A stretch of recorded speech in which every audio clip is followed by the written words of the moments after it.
साथियों, कल 15 जून को कर्नाटक की कैबिनेट ने 2 प्रस्ताव पास किए। एक कि कक्षा 6 से लेकर 10वीं तक कन्नड़ की भाषा की जो पुस्तकें हैं या सामाजिक विज्ञान की जो टेक्स्ट बुक हैं, उनमें बड़े लार्ज स्केल पर संशोधन किया जाएगा और उसमें से ऐसे जो भी प्रकरण हैं जिनमें सावरकर जैसे देशभक्तों का उल्लेख है, उसको बाहर कर दिया जाएगा। इसके बारे में मैं फिर कभी बात करूंगा। पर एक दूसरा जो डिसीजन हुआ है वो ये कि धर्मांतरण विरोधी जो एक्ट बीजेपी सरकार ने पास किया था और जिसके अंतर्गत किसी को जबरदस्ती बलात् धर्म परिवर्तन किसी का यदि किया जाए, बहला फुसला करके किया जाए, बहका करके किया जाए या फ्रॉडुलेंट मीन्स के माध्यम से किया जाए, किसी अंधेरे में रख करके किया जाए, तो उस तरीके से जो भी धर्म परिवर्तन होगा उसके लिए सजा का प्रोविजन था, जिसमें 3 से 5 साल तक की सजा और 25,000 रुपए का जुर्माना जिसमें दंड हो सकता था। इसी प्रकार से जो कराने वाले व्यक्ति थे, जो धर्म परिवर्तन कराने वाला व्यक्ति होता था, उस पर भी सजा का प्रोविजन था। और जो सामूहिक धर्म परिवर्तन ढंग से कराए जा रहे हैं तो उसके लिए अलग से प्रोविजन। साथ ही जो शादियां की जाती हैं और शादियां केवल धर्म परिवर्तन कराने के उद्देश्य से की जाती हैं, तो उस पर भी उसके अंतर्गत प्रोविजन था कि फैमिली कोर्ट उस शादी को रद्द करेगा, उस शादी को मान्यता नहीं देगा और वो गैर जमानती अपराध जो है होगा और इस प्रकार से उसके लिए भी दंड का प्रावधान था। अब इसको भी कर्नाटक सरकार ने रद्द करने का निर्णय लिया है। अर्थात धर्मांतरण विरोधी कानून जो बीजेपी सरकार ने 2022 में पास किया था और जो इस आधार पर जो भी धर्मांतरण कराया जाता था उसको उसमें रोकने का प्रोविजन था, उसमें सजा का प्रोविजन था, तो उसको वो खत्म करने जा रहे हैं। जुलाई में विधानसभा का सत्र चालू होगा, उस दौरान ये बिल जो है रद्द करने का रखा जाएगा और पास कराया जाएगा। तो ये अपने आप में बड़े दुर्भाग्य की बात है। आखिर ये धर्म परिवर्तन किनका हो रहा? ये धर्म परिवर्तन हिंदुओं का हो रहा था। और कौन कर रहा था? ये धर्म परिवर्तन मुस्लिम ग्रुप्स जो हैं वो करवा रहे, वो भी भय के आधार पर, लालच के आधार पर, बहला फुसला करके इस ढंग से उनका धर्म परिवर्तन कराया जाता था। साथ ही जो ईसाई मिशनरीज हैं वो भी वहां पर धर्म परिवर्तन कराते हैं और इन दोनों के टारगेट हिंदू समाज रहता है। आज कांग्रेस सरकार इस धर्म परिवर्तन धर्मांतरण रोधी जो बिल है उसको रद्द करना चाहती है। इसका क्या मतलब है? इसका मतलब ये है कि कांग्रेस ये चाहती है कि हिंदुओं का बलात् धर्म परिवर्तन होता रहे।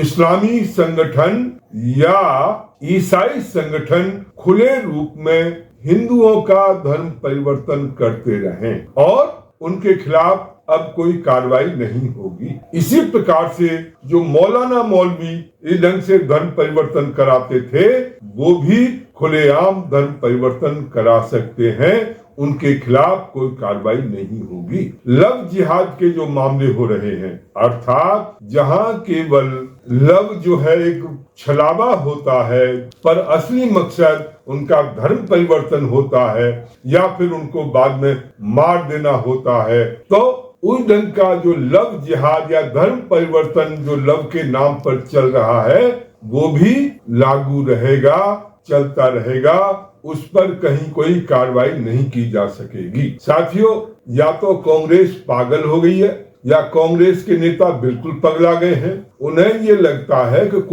वो कुछ भी करते रहें और कोई उनका जवाब नहीं देगा। मुझे पता नहीं बीजेपी वाले कुछ करते हैं नहीं करते, वो आजकल पसमंदा मुसलमानों के ज्यादा पसंदीदा हो गए हैं और क्रिश्चियंस को भी अपने साथ लेने की कोशिश कर रहे हैं और इसलिए इन बातों पर वो ज्यादा बातें नहीं करना चाहते, इन मुद्दों पर ज्यादा बातें नहीं करना चाहते, और इसलिए ऐसा कोई विरोध उनकी तरफ से दिखाई नहीं दिया कि वो कोई विरोध करने जा रहे हैं। उनके नेताओं के माध्यम से या जो कर्नाटक में जो बीजेपी के नेता हैं उनके माध्यम से ऐसा हमें कुछ दिखाई नहीं दिया।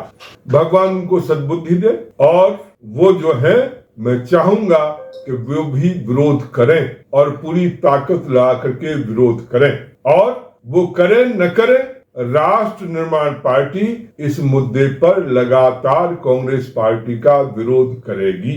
दिल्ली में भी करेगी, कर्नाटक भवन पर भी करेगी, और आवश्यकता होगी हम कांग्रेस पार्टी के कार्यालय के सामने भी धरना प्रदर्शन करेंगे। राहुल गांधी जहां कहीं जाएंगे उनका विरोध करेंगे, प्रियंका गांधी जहां पहुंचेंगी वहां विरोध करेंगे, और जो दूसरे नेता हैं उनका भी विरोध करेंगे। ये एक प्रकार से सीधे सीधे पीएफआई के गुंडों के और आतंकी जो ग्रुप हैं उनके खिलाफ कांग्रेस पार्टी का सरेंडर है।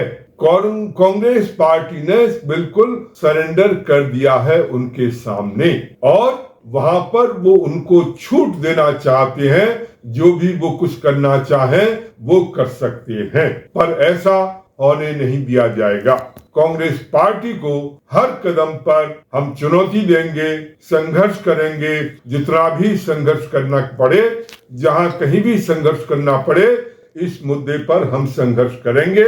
या तो इस कानून को वो ज्यों का त्यों रखें, यदि रद्द करते हैं तो निश्चित रूप से जो भी हमारी समझ में आएगा उस ढंग से हम कार्रवाई करेंगे, कांग्रेस नेताओं के खिलाफ, कांग्रेस पार्टी के खिलाफ, और कांग्रेस के कर्नाटक के जो यहाँ सीएम और जो भी यहाँ पर आएंगे उनके खिलाफ। तो ये अभियान हमारा निरंतर चलता रहेगा, और मैं अपने सभी साथियों से आगाह करना चाहता हूं, जहां कहीं जो भी स्टेट्स में हैं, कि इन मुद्दों को लेकर के अपनी आवाज उठाएं, मीडिया के माध्यम से और धरना प्रदर्शन के माध्यम से, और कांग्रेस नेताओं से जवाब मांगे, कांग्रेस नेताओं का घेराव करें, धरना दें, प्रदर्शन करें। ये सारे काम जो है इस मुद्दे को लेकर के होंगे, और बड़ी मजबूती के साथ इसका विरोध किया जाएगा। ये इस देश का इस्लामीकरण कांग्रेस बहुत समय से कर रही है,